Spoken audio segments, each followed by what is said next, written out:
Trouble is mounting for Sheikh Hasina. She's turning into the Imran Khan of Bangladesh. Imran Khan has around 150 cases against him. Sheikh Hasina now has 75. Frankly, it's getting hard to keep track because a new case is filed almost every day against her and the charges vary. 63 of them are murder charges, a crime that carries the death penalty in Bangladesh. 7 cases are linked to crimes against humanity and 3 are linked to abduction.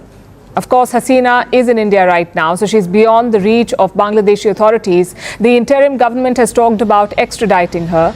So have the main political parties and groups like the Bangladesh Nationalist Party, the Jatiya Party and the Jamaat-e-Islami. All of them want India to extradite Sheikh Hasina, but no official request has been made so far. Meanwhile, the public sentiment is turning against New Delhi. The first trigger was Hasina herself. Her stay in India has ruffled some feathers in Dhaka. The second reason is the floods. Heavy rainfall battered northeast India and Bangladesh in recent days. Around 11 districts in Bangladesh were flooded. More than 1 million people were affected. Many Bangladeshis blame India for it. They say India opened a dam upstream which led to a sudden rush of water into Bangladesh. They say it was retaliation for Hasina's ouster. Now, India has rejected this claim. Multiple fact checkers have backed India's position. If anyone is to blame, it is nature or maybe climate change.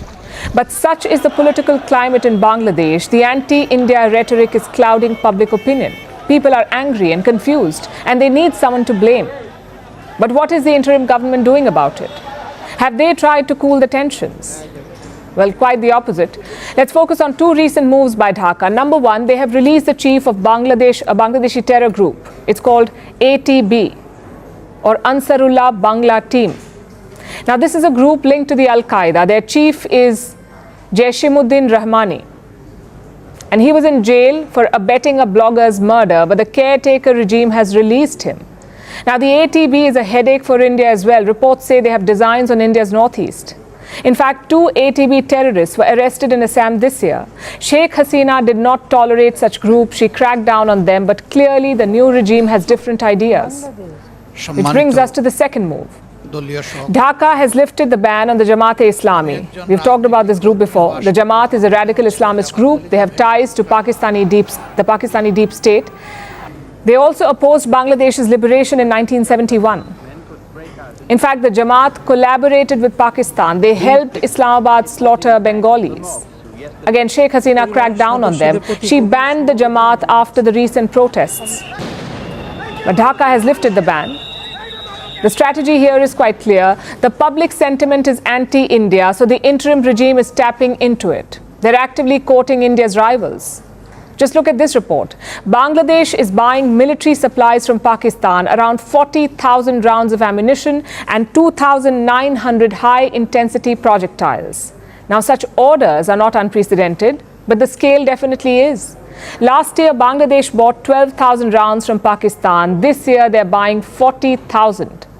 It may sound like a good strategy in the short term, but it's a race to the bottom. Because India and Bangladesh need each other. We share more than 4,000 kilometers of border. We also share 54 rivers between the 2 countries.